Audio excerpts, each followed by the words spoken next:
Olá, pessoal. Nessa aula nós vamos continuar falando sobre a Revolução Francesa. Não mais o seu início, né?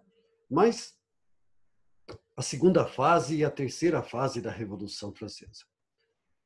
A gente, historicamente, divide dessa forma para um estudo mais facilitado. Mas, na realidade, é um todo dentro da Revolução, né? Então, a primeira fase da Revolução, uma Revolução Burguesa.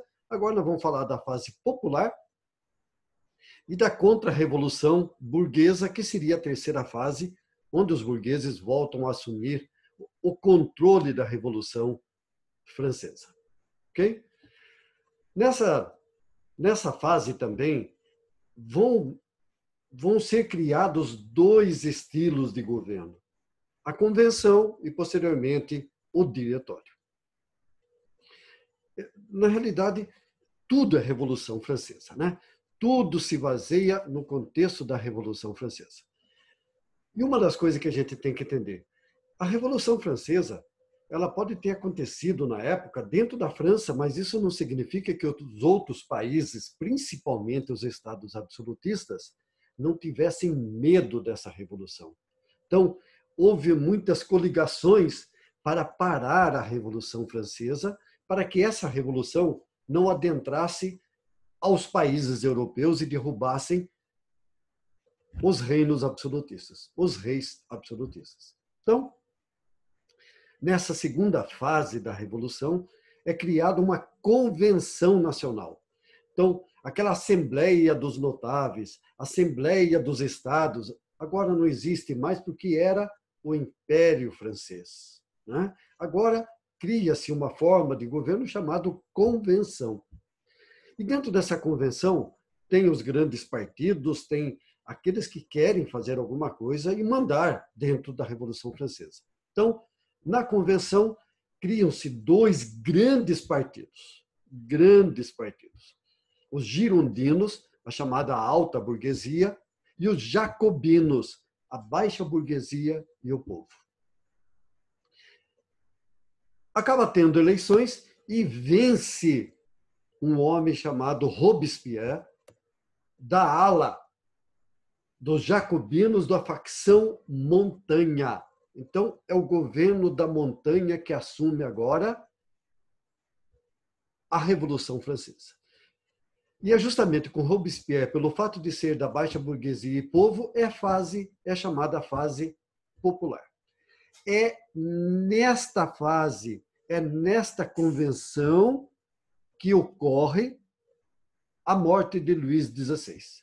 Considerado traidor da Revolução, ele acaba sendo guilhotinado, né? E é nessa fase também da convenção que as tropas francesas conseguem avançar dentro da Europa, vencendo batalhas na Bélgica, no Reno, na Savoia e em Nice. Então, algumas considerações nesse sentido é que a França, apesar de fazer a sua revolução, ela também estava tentando jogar a sua revolução para dentro da Europa.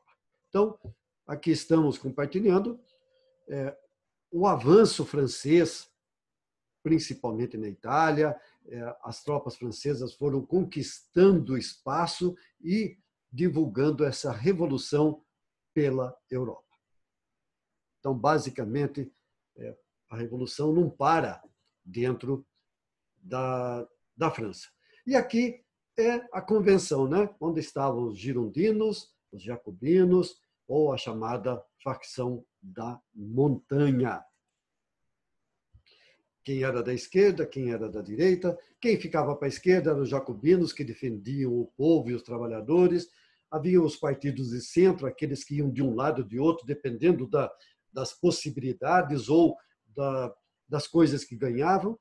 E do lado direito desta convenção ficavam os girondinos, que defendiam patrões, defendiam as pessoas mais ricas, né?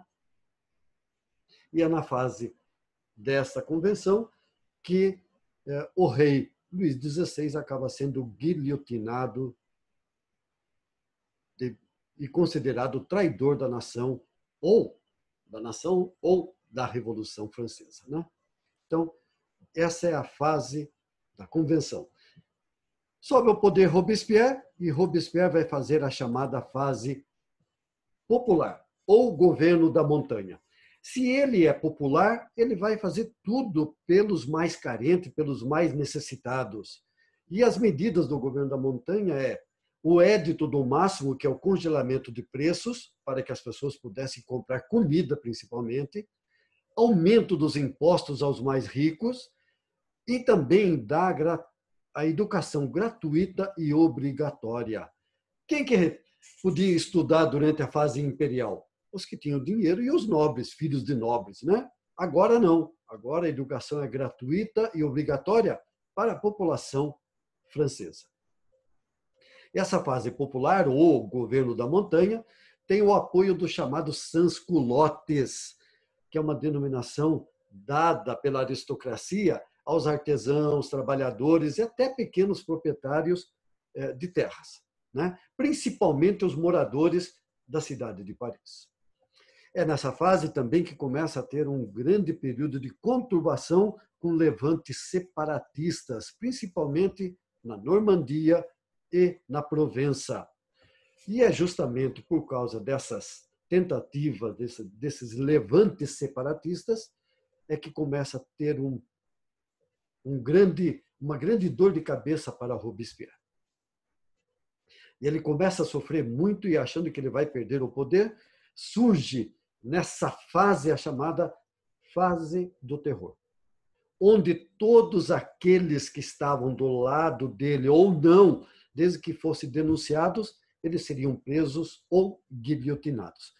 É o desespero de um governante chamado Robespierre que não queria perder o poder. Então ele começou a ter desconfiança de tudo e de todos, né?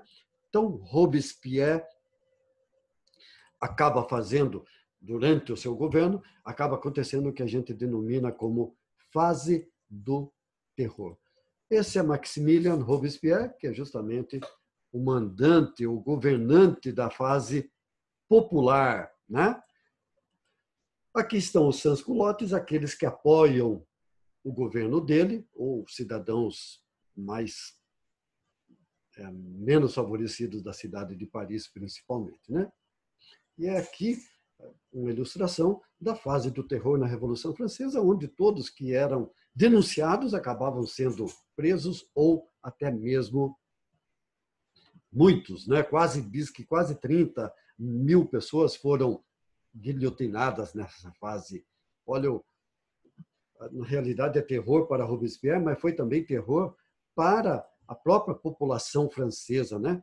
Bom, mas a França acaba alcançando grandes vitórias contra as coligações que se formaram, as revoltas separatistas, as revoltas internas acabaram sendo superadas, deu uma calmaria em Robespierre, e aqui que acaba acontecendo também um grande problema para ele. Por quê? Porque os girondinos, ou alta burguesia, acabam dando um golpe em cima dele, o chamado golpe 9 termidor, ou reação termidoriana.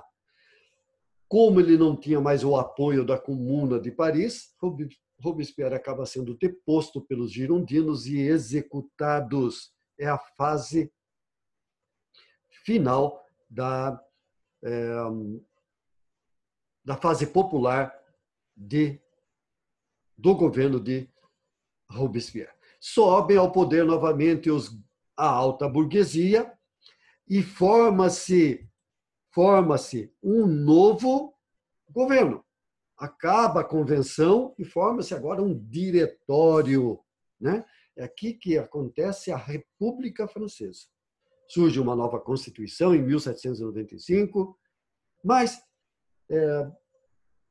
grandes brigas internas dentro desse diretório, e começa a acontecer algumas revoltas novamente dentro da França, e surge um homem que soube liderar através do mandatário diretório, o general Napoleão Bonaparte, é mandado pelo diretório para acalmar a situação dentro da França e principalmente fazer a expansão da França dentro da Europa.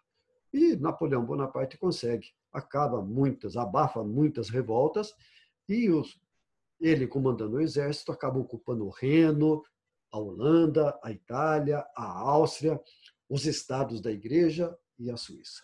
Mas o grande inimigo da França é a Inglaterra.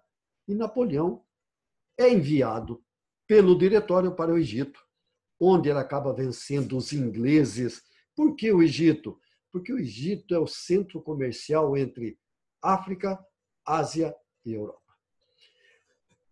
Napoleão, tendo vencido os ingleses no Egito, ele volta como um grande herói, com um grande prestígio. Mas a volta do exército e da armada francesa encontram a armada inglesa no Mediterrâneo e o almirante Nelson vence a armada francesa. Mas isso não abala nada, não abala praticamente o prestígio de Napoleão Bonaparte.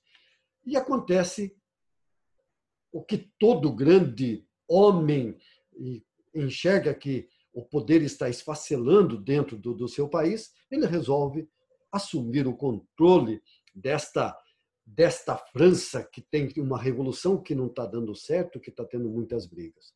E ele resolve dar um golpe no diretório, o chamado golpe 18 de Brumário.